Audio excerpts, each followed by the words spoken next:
Hello everybody, how y'all doing? We're going more in details into Taylor and Maclaurin series, and we only have, I believe, like 2 more lectures to go, or 3, and we'll go through them real quick.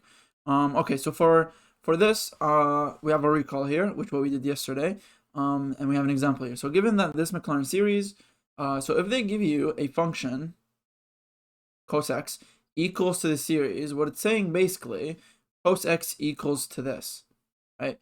And so you want to find the series expansion for this. This is same as cos x, it's just the cos is squared, the x is squared. So what you want to do is take this x and sub it in for this x. And so my Maclaurin series, I'll have my summation, right, which is from infinity to n equals 0, right? It's just the same as this. And then I have my -1 still the same to the n over 2n factorial. All right, and then my x turns into this x squared.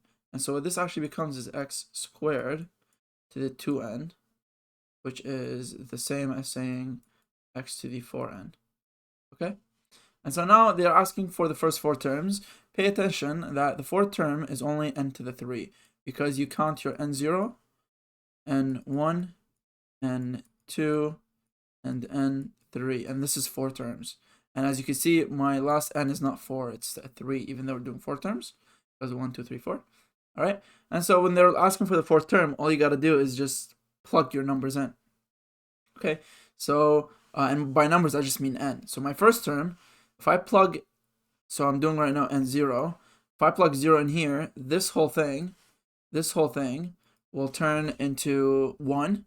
And then if I plug 0 here, this whole thing will also turn into 1, because this will go 0 factorial, and 0 factorial is just 1. All right, and here, same thing. So I'm going to go backwards so I can not make a mess. And so here, we have 2 to the n, well, we have 4 to the n. If I plug 0, I get x to the 0, which is 1. And so my n to the 0 is just 1. Because this whole term becomes 1 times this whole term is 1. It's just 1. Okay? Plus. All right? And if you wonder, when do you get plus and when do you get minus, it depends on this top, and we'll actually go through it right now. And so now we're going n to the 1. When you have a -1 to the 1, that's just a negative number. And so you see now we have a negative. Okay? And after that, we put 1 into this n. We get 2. And the factorial of 2 is 2 times 1, which is just 2. Right? So this is 1 over 2. And so this turns into, I'll write it. I'll turn 1 over 2. I'm just not going to write the 1 because the x I'm going to put on top. So when I put n to the 4, when I put n here, it's 4 times 1, which is just x to the 4. All right, and that's my second term now. Now my third term is squared. Now if I square a negative, I get a positive, so that's a plus. And then 2 times n is 4, because my n is 2, right? And then 4 factorial, so 4 factorial equals to 4 times 3 times 2 times 1. Well, obviously, we never really write the 1 because it's just these. So 2 times 3 is 6, and then 6 times 4. Okay? And so I'm just going to leave it as 4 factorial. There you go. And then we have x to the 4 times 2. So that's 4 times 2, 8. So now we have x to the 8. And if you notice, the bottom doubles whatever the n is, and the top doubles the exponent. Okay, and let's confirm if that's actually accurate. Maybe we're wrong. So let's see. Now n to the 3, that's an odd number, that's a negative. And so 3, plug it into the bottom, 6. So you see it adds 2 every time. Factorial. Okay, and then our x, we have 4 times 3, which is 12. And you see it keeps adding 4 every time. So that's something you can notice. But I mean, in this question you don't really need to notice that. But this is the 4 terms. You see term 1, term 2. Let me stay consistent. And so term 1, term 2, term 3, and that's term 4. All right. Now, finally, let's use all this new knowledge to help us do some calculus. Wow. All right. How could we approximate this? Hint, recall. So when they usually give you a hint, then you probably obviously got to use it. That's the whole point of a hint. And so when we're taking the integral of this, what we're going to do, and it's an approximation, okay? And what we want to do is, since our e to the x equals this, remember this is x squared, so now we just plug into this x. And so what our Taylor series is this a Taylor series? I believe this actually might be a Maclaurin series. There's no a value. There's no a value. So n equals 0. And remember, Maclaurin series, a equals 0 in Maclaurin series, right? And infinity stays the same. My x now becomes x squared. So that's just x 2n over n factorial. All right? And so now you take this, and we're trying to approximate it from 0 to 1. And so you integrate this, because since this equals e to the x squared, and if I integrate this side, I can technically integrate this side too, right? And so what we'll do is our integral from 0 to 1 of e to the x squared is equal to my integral from 0 to 1, the summation, there you go, from n to 0 to infinity, and x to n over n factorial. All right. So now you just continue. Well, you take out the constants, right? Because you're integrating in terms of x. So anything that's not x is a constant. And so you see my summation,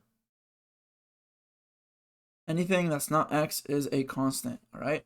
And so my summation goes out. My 1 over n factorial is also just a number, constant, so it goes out. It's just factoring. It's like factoring 3x integral, right? It's the same as this.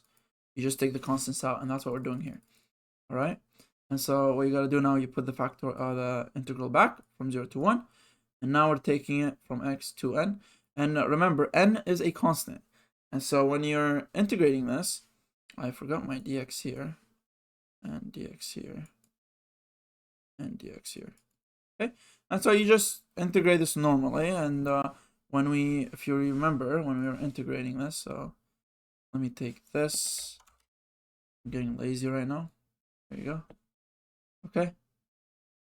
And so when I integrate, what I'll get is this times my integral, which is x to the 2n. When you integrate x to the 2, let's say, right, you add 1, and you divide it by the exponent that you just got, the new exponent. And so it's the same thing if I were to do it when I have an n, because you just treat n as a number.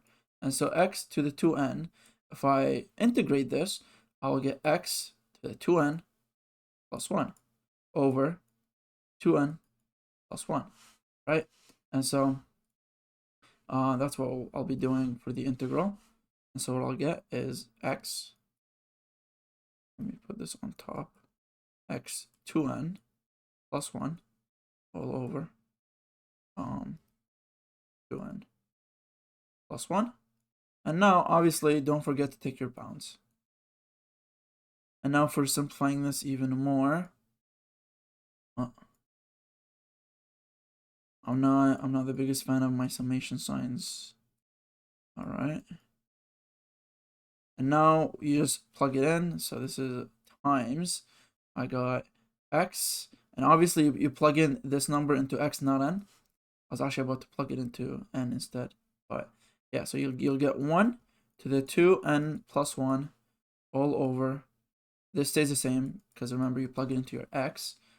All right, actually I'll put it all in the same bracket, minus 0 2n plus 1 over 2n plus 1. And so you see this whole thing now goes to 0. And so what we'll get is just this number, and then 1 to the 2n plus 1 is the same thing as just 1, right? Because the 1 to any exponent is just 1. And so if we rewrite this, what we'll get is the summation n equals 0, 1 over n factorial times my 1 over 2n, right? So this is, I could put this in brackets, and I say times my 2n plus 1. And that is my approximation for the integral e to the x squared. All right. Now moving on, we can also take limits with this. As you can see, without the Taylor series, we actually cannot take the limit to this. You can manipulate it. I'm not sure if you could for this specific example. I didn't try. But as you can see, if we take the limit as x goes to 0, this thing goes to 0, which is dne.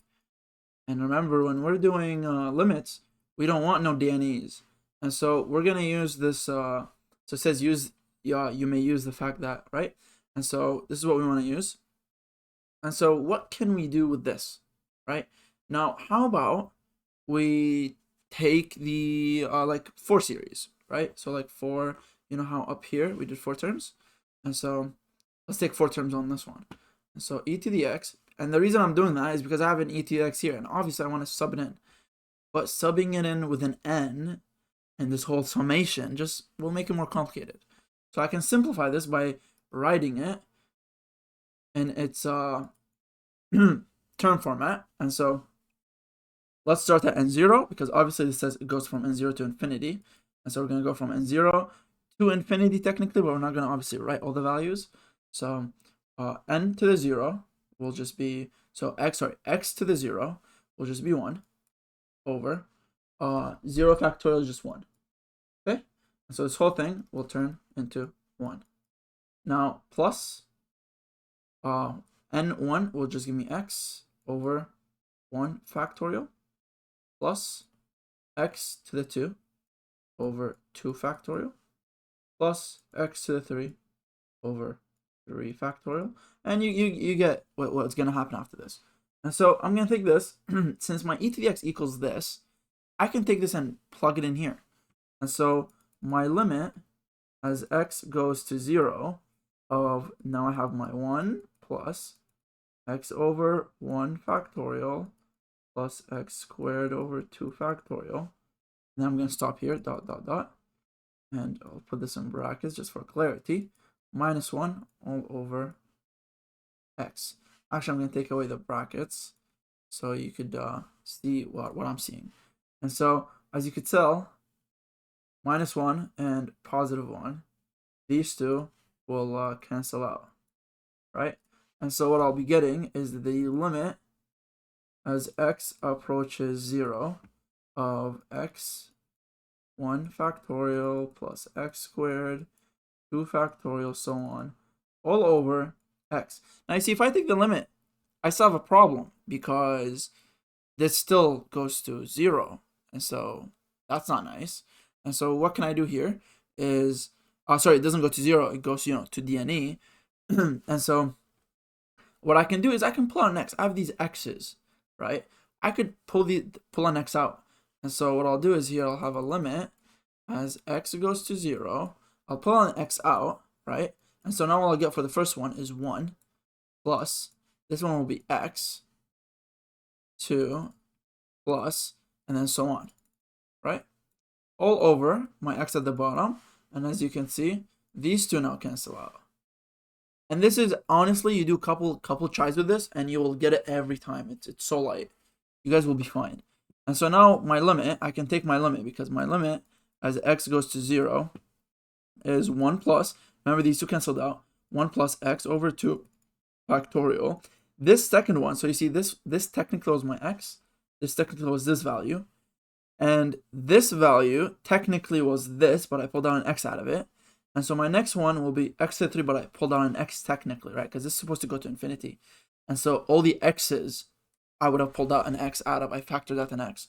And so what I can do here is this would be the x to the 2 over 3 factorial. And you just keep going, right? This is always, it goes to infinity, right? So what you could do here is take the limit. And so as you can see, if I take the limit, you sub in your limit, which is 0. So this would be 0 over some number, 0 over some number, 0 over the summer. And then this will keep going. And everything after this, because x goes to 0, everything after this goes to 0. You see what I mean? And so what I'll have left is 1. And so find the limit. We found the limit as x approaches 0 of e to the x minus 1 over x is 1. Okay, and now we have another example of a limit, and this one, obviously, notice our x is to the 3 and our x here is to the 1, so all you got to do is plug this into here, right? And so what I'll get is the summation of negative 1 to the n stays the same. And if you guys remember, negative 1 to the n explains or represents negative and positive values. Like it goes negative, positive, negative, positive.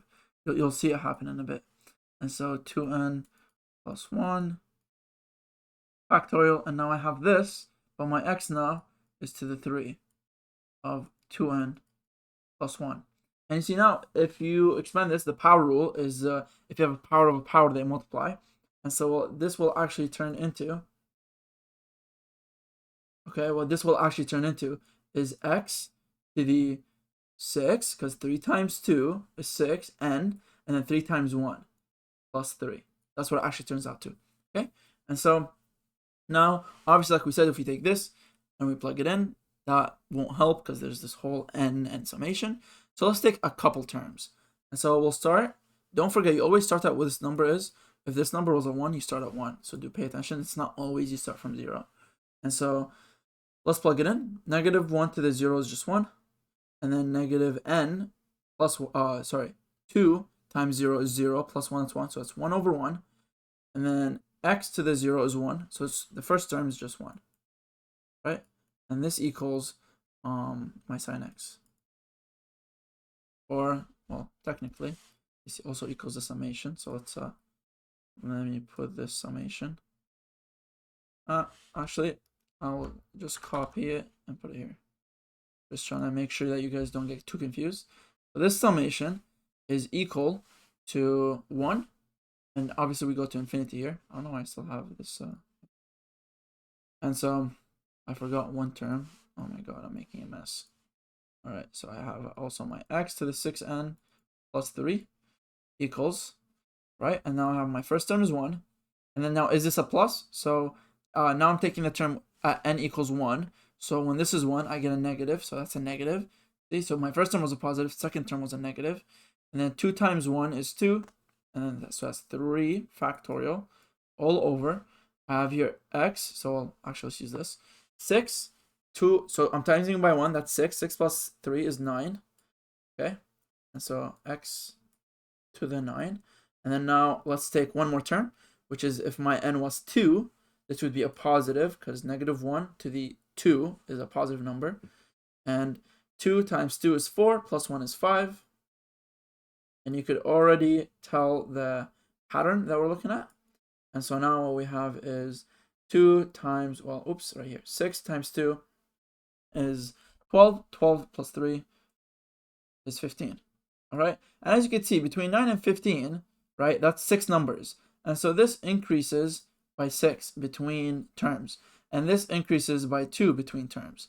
And so you can technically just, but also remember your negative and plus oscillate. And so if I write my next term without even thinking, I'll get 15 plus 6. So I'll get x to the 21 over 5 plus 2 is 7 factorial, and so on, right? And so now I'm going to take these terms. I'm not going to take the 4 terms. I'm only going to take 3. And if I need one more term, I'll add it. Okay? And so now I got to sub it in here. And so the limit, as my x goes to 0, of sine x3 minus x3 all over x to the 9, and pay attention, you cannot pull this x3 out because it's the sine of x3. Okay, and so don't make that mistake. Okay, and this equals to, now I'm going to plug this into my sine. And so my sine now equals to, because remember what I said, sine x equals this, but we updated it. So this actually equals sine x to the 3. Okay, so if this equals this and this equals this, that means I could use this as my sine, right? And so now minus, I don't know why I'm putting it in brackets like this. Oops. Okay, and then so I have 1 minus x to the 9 over 3 factorial plus x to the 15 over 5 factorial dot dot dot. All right, minus x to the 3 all over x to the 9. Let me make this more to the 9. All right. And now what can I do with this so I can get rid of that x to the 9? Okay. And so what's the first thing you guys think you should do? Think about it for a minute. All right. So actually thinking about it, I did make a mistake here because this one and this one is wrong, because when I'm doing n at 0, this turns into 1, this turns into 1, but this guy over here doesn't turn into 1 because this is what we have. And so when I plug in 0 for n, 6 times 0 is 0, but I still have a 3. So this is x to the 3. So I missed that. Oops. There you go. Okay. So now think what we could do. And so if you want, pause the video. And so what we can do here is just pull out an x to the 3 straight out, right? And so if I pull it out, what I'll get x to the 3 bracket, right? And this turns into 1 minus, I pulled out an x out of here, x to the 3, so I'll get x to the 6, 3 factorial, plus x, 15 I pulled out of 3 becomes 12, 5 factorial, dot, dot, dot. But don't forget here that we have a minus x to the 3 and we also pulled out. So dot, dot, dot, minus 1. Okay? And this is all over x to the 9. Okay? And as you can see, our first cancellation is right here. Obviously, not the whole thing cancels out. And so what we'll get is 1 minus x to the 6 over 3 factorial plus x to the 12 over 5 factorial dot, dot, dot, minus 1 all over x to the 6 now. Okay? And we do it again. So as you can see here, I have a positive 1 and I have a negative 1. These cancel out. So equals, now I have a negative x to the 6 over 3 factorial plus x to the 12 all over 5 factorial dot, dot, dot, all over x to the 6. And if you want, you can pull out an x to the 6. And so one way, so first, or one way, so you guys don't think it's steps. One way is, should I put an arrow? So one way you can pull out an x to the 6, and so what I'll get is a negative 1 over 3 factorial plus x to the 6 over 5 factorial dot, dot, dot, all over x to the 6, and you can cancel it out. All right. The second way you could do is you can just cancel out straight out. So you can just cancel out from here, from here, and from here.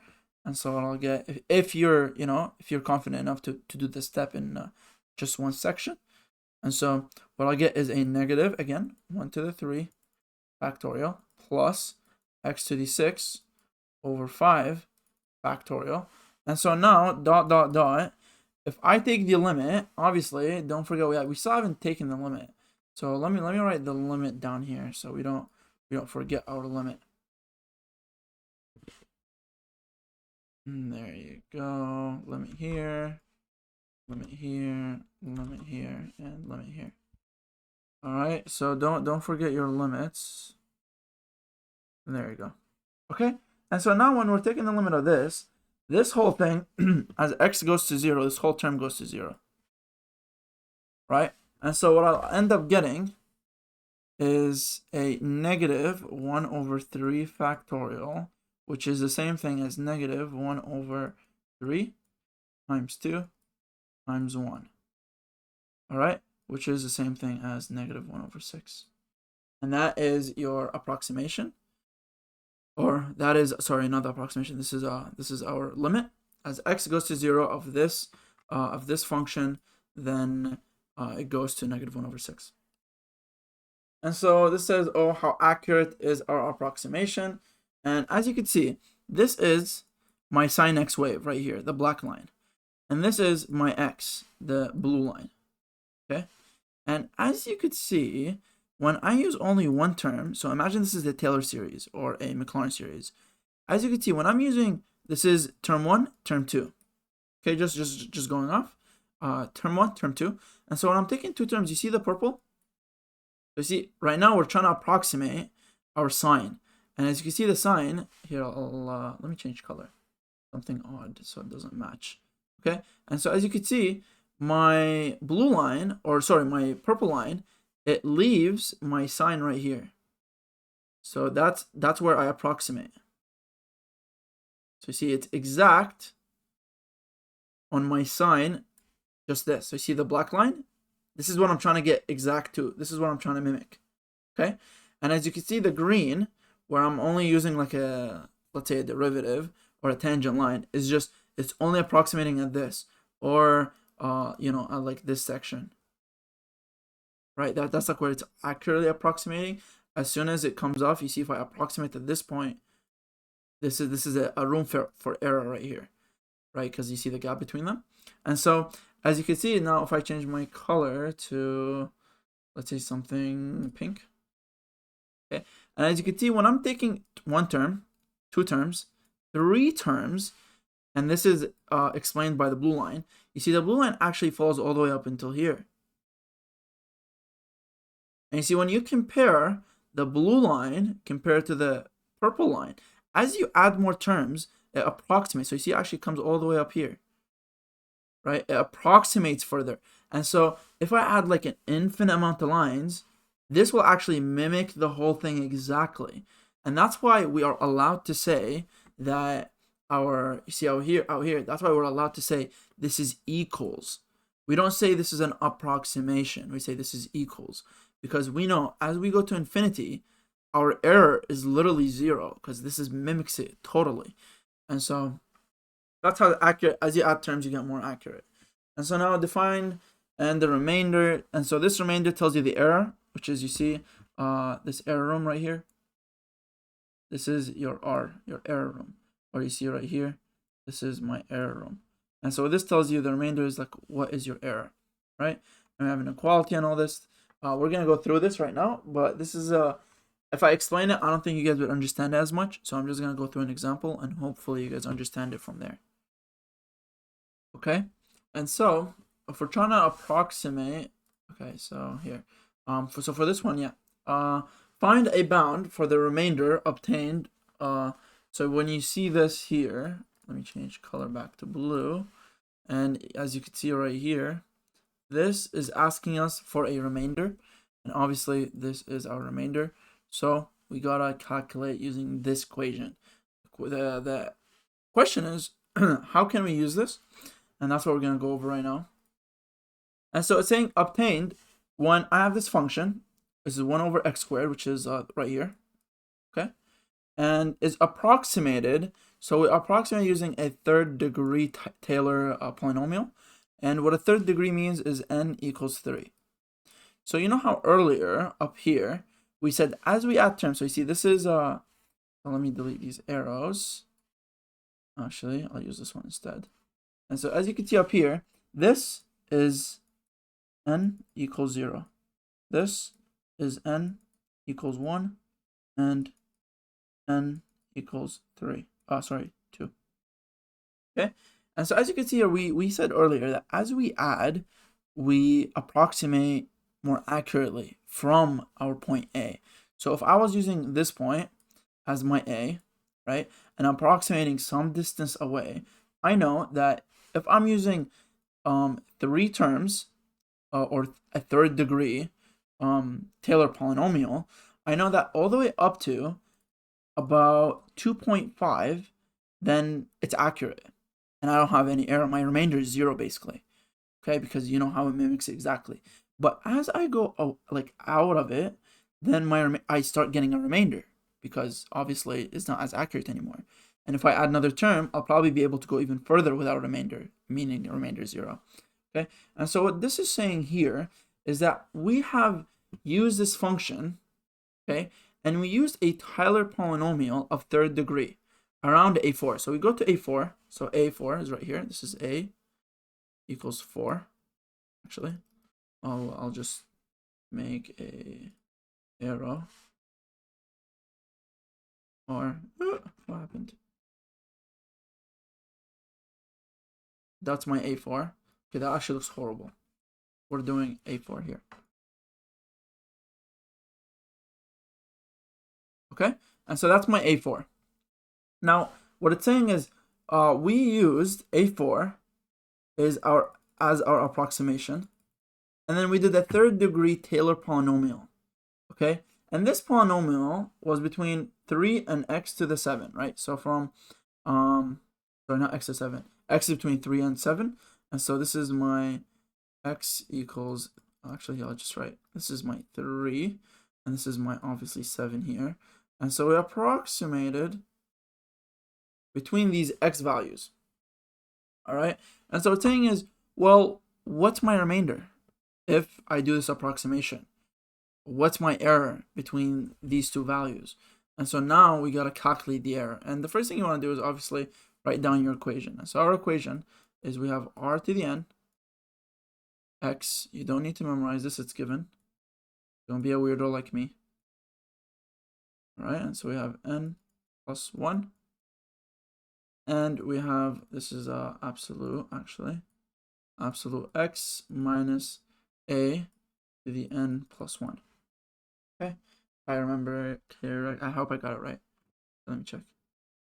Yeah, okay, it's fine. So this is our equation, and what do we know? List your notes. We know our a equals 4, and we know our n equals 3. Okay, so the first thing you want to do is sub them in, so we can get more variables out of the way. And so my r, and you can tell the reason it's absolute, because this is an error. What's the point of having a negative or positive error? We're looking for magnitude here. And so this is m. We still don't have m. And then my n is 3 plus 1, which is 4 factorial. And then we have x minus 4 to 5. Is my, oops. N is 3 plus 1 is 4. Oh no, I said 5. Okay? And now, from here is where do we go? Well, you got to find one thing at a time, obviously. And so what we're trying to find here is our m. That's my next unknown. And so how do I find my m is the question. Right? And so what I'm going to do is first, obviously, solve for my m. And so what does m? And it's given in this equation. M is less than or equal to this function, which is n plus 1. And so let's do that. So we have absolute of f n plus 1. Oops. And this is the x less than or equal to m. There you go. All right. And so what does this mean? If I plug in my n, because I have it, what I get is the absolute value of f at 3 plus 1 is 4. What it's saying my m is it's the fourth derivative of my function. And so I will take this function, I get my fourth derivative. And so I'll write it in red. And so I have my f at x equals 1 over x squared, right? Or x to negative 2. And so my f first derivative is minus 1, so negative 2x minus 3.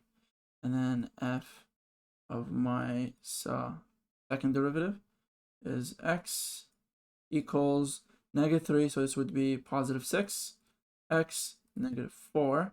And then we're looking obviously for the fourth. So f third will be negative 6 times 4, x to negative 5. And then we'll do this one more time. And I'll get fourth. Actually, I'll write it like this. Equals. The negative goes away. So I'll get a6 times a4 times a4. Oh, I'm writing upwards here. X to the negative 6. Right? And if you do this multiplication, I believe you get 120. And so if we're doing this, what we'll get, plugging it into here, I'll get the absolute of 120 x to the negative 6. All right, less than or equal to m. Now the question is, well, what is my x, right? And so what this up here says, it says, in order for this, if this, then this. Oh, sorry, if this for this, then the remainder. So if I plug my x in, if I find my x from here, that would work. But how would I do that? And so let's use that. So what we can do here on the side, things I'm running out of space here. So I'll do it. Okay, you know what? I'll just try to fit it under. And so I know that my x is between 3 and 7. And I know my a is at 4, right? And so what I'll say is, using that equation, is x minus a, my a is 4, is less than or greater than d. And so what is my d? Is what you'll do is you'll plug in your numbers and see whatever is the maximum value you can get value. And so if I plug in 7 minus 4, I'll get the absolute of 3. And here I shall do it in 2 steps. 7 minus 4, right? And this would give you 3. Oops. And my second option is 3 minus 4. And 3 minus 4 is -1, but we're taking the absolute. And what we're looking for is the maximum value. So that would be 3. And so that's what you plug in to your x. All right, max value. Okay, and so what we get is, I'm going to continue this here. And so what I'll get is the absolute of 120. And then now I have my 3, then -6. And that is less than 10. Woo, there we go. And so now I have basically my whole equation set up, and it's almost done. What I can do is plug it in. And so what I'll get is my Rn of x, and this is the absolute value, don't forget, is less than, my m is the absolute of 123 to the -6 will always be positive, so I'm going to remove the absolute. And so I get 120, right, times 3 to the -6 all over n plus 1 factorial. Well, we solved for it, so that'd be 4 factorial. And then times the absolute of x minus 4 to the 4. And so, as you know here, I do have an x. And so I plug in the same thing in there. And so what I'll get is now the absolute of Rn x less than, and then I get 120 times 3 to the -6 all over 4 factorial, and then the absolute of 3 minus 4 to the 4. All right, and then basically what you'll do is you'll take your calculator, plug all these things in, and you should get some answer that looks like 0.56. And so what does this say? This says that's our error. Okay, and so here it's asking find the bound for the remainder, and this is our remainder. Okay, and so moving on to the next problem, we have, if we want to approximate e to the x between x equals 0 and x equals 1 with a 0.01 accuracy using its Maclaurin series expansion, how many terms should we use? All right, so going through this is a Maclaurin series. So our a equals 0. Okay, that's literally the one thing that differentiates Maclaurin from Taylor. You see Maclaurin, a is 0. All right, and now we're going between x. So if I have an x graph here, little line, we're going from, let me make this better. All right, this is my x from 0 to 1, and obviously my a is at 0. How many terms should we use? So this time they give us our Rn. Okay, and they're asking us how many times should we use it, so that our accuracy is this, like how many terms should we use. We're looking for the n. So see, it says how many terms should we use, and terms is our n equals what. All right, and so now obviously we're going to use the same equation again, and so we have our m over my n plus 1 factorial, the absolute of x minus a, right, to the n plus 1 is less than or equal to my r n x absolute. Right, and I'm pretty sure this is less than, right? Where's my equation? Yeah, less than or equal to. Oh, I might have just flipped it actually. It's supposed to be the other way. Am I wrong? Yeah. Ooh. Just put on this side so it's more consistent. There you go. We're using this equation now. And what we want is our n value. And so we're going to sub the things in and get some things out of the way. And so our less than, we know this is 0.01. Right? And we know our m. Actually, we don't know our m yet, so we'll have to get our m. This is all over my n plus 1 factorial. I do have my a, which is 0, so this is just x to the n plus 1.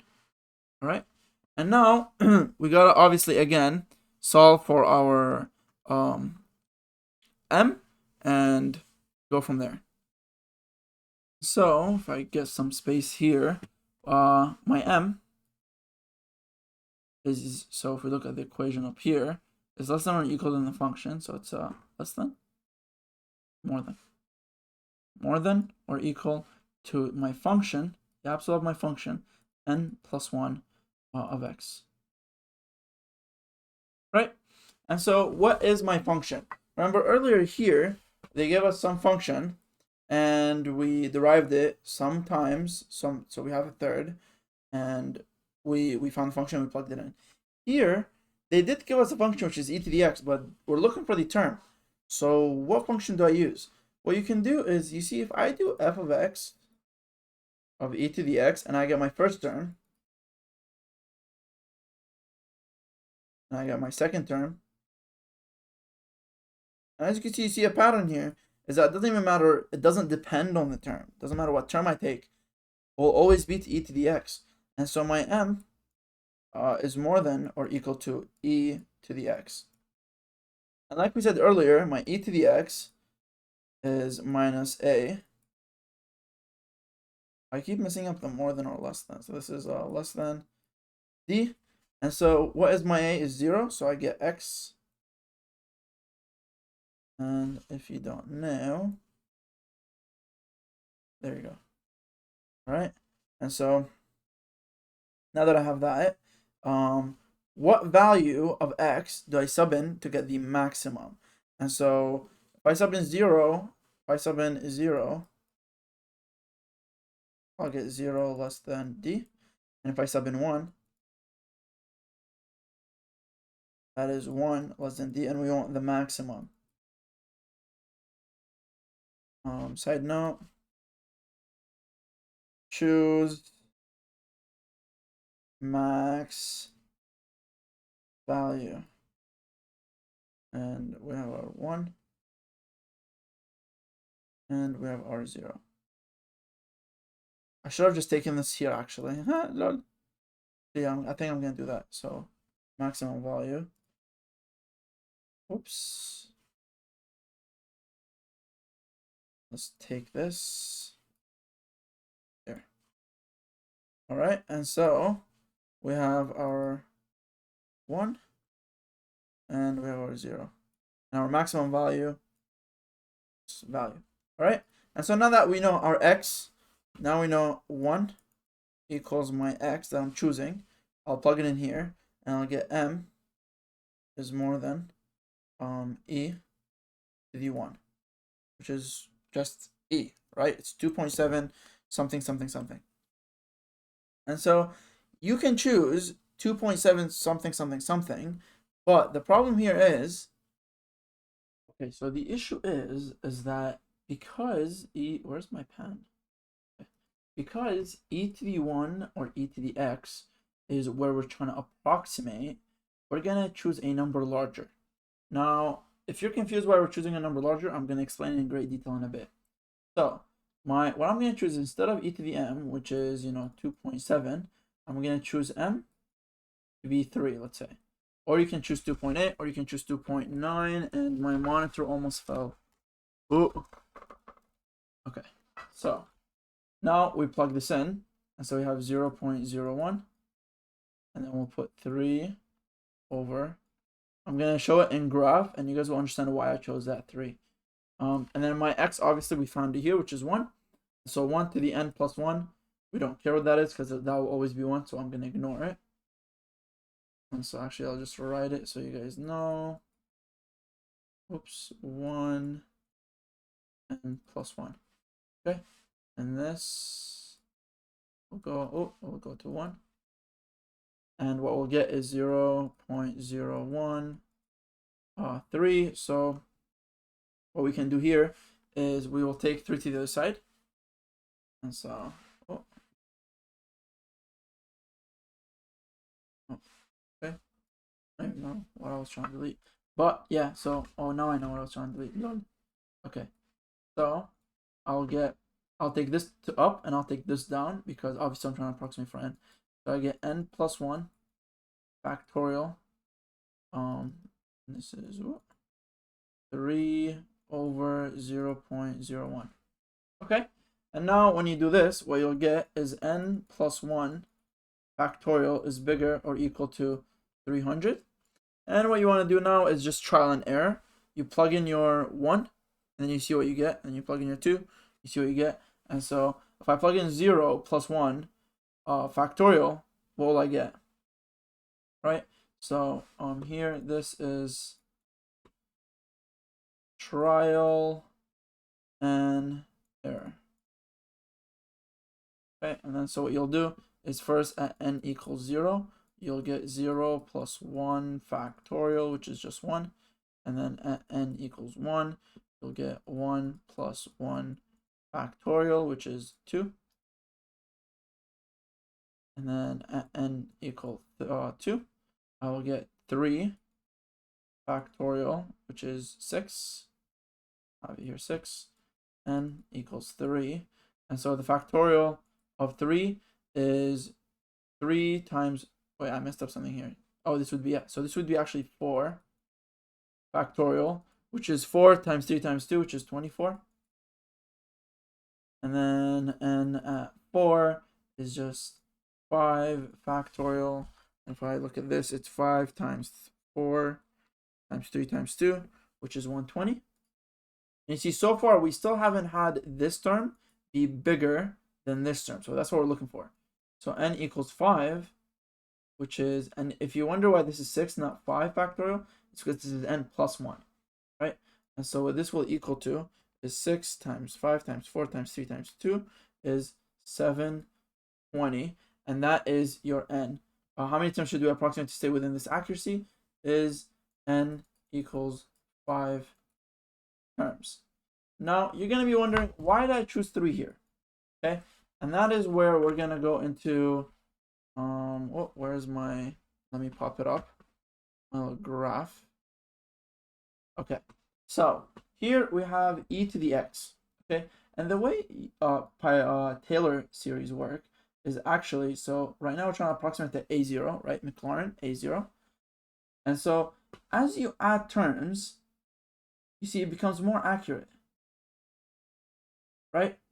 And so what that m value tells us, so here I'm going to go, so let's say something like this. Okay, so what that m value tells us, if I do e to the 0, I will get 1, right? So e to the 0, I will get 1. Oh my god, no way, what happened? Dang. Sorry guys, e to the x. There you go. Okay, if I do e to the 1, I will get 1. Oh, sorry, e to the 0, I'll get 1. And so at 1, if I go up here, I have some margin for error. Okay, and that is our remainder. Now, if I go to e to the 5, and as you can see, if I do e, so if I go back to my 1 now, and if I do e, so if I put my m as e to the 1, like I did here, which was 2.7, if I put this at 2.7, what my m tells me is that once you go past the 2.7 mark, once you go past x equals 2.7, your error will be more than this. That's what it tells me. So see, now when I go back, what this says, if I go at 2, okay, and I put e to the 1, let's say, then what that says is e to the 1 at 2.7, if I can find 2.7 here, and if I go all the way up, it says the error here is going to be more than the one you required, which is 0.01, right? And obviously, we're trying to approximate between 0 and 1. So if I put my m at e to the 1, which is 2.7, and that's what I'm trying to approximate, my error will exceed. So what we're going to say is, you know what? Instead of me putting it so close to my approximation, I'm going to give me some wiggle room. So if I go past this number, I'll still be within my error. So if I go past, so you know how I have e to the 1, and that's on here. If I go past by a little bit, I'll still have my error of 0.01. I won't exceed that, right? And so that is why we put a little bit extra, some wiggle room. Okay, is just so we know that if we go past my 3, I'll still be within my error. I'll still be within this. But if I put this at exactly 2.7, then if I even go 2.72, then I go past my error, which is not good. Okay, and so that is why we round up by a little bit, just so we give a little bit extra wiggle room. And that is the end of our lesson. I hope I explained this very well, and I'll see you guys on the next lecture.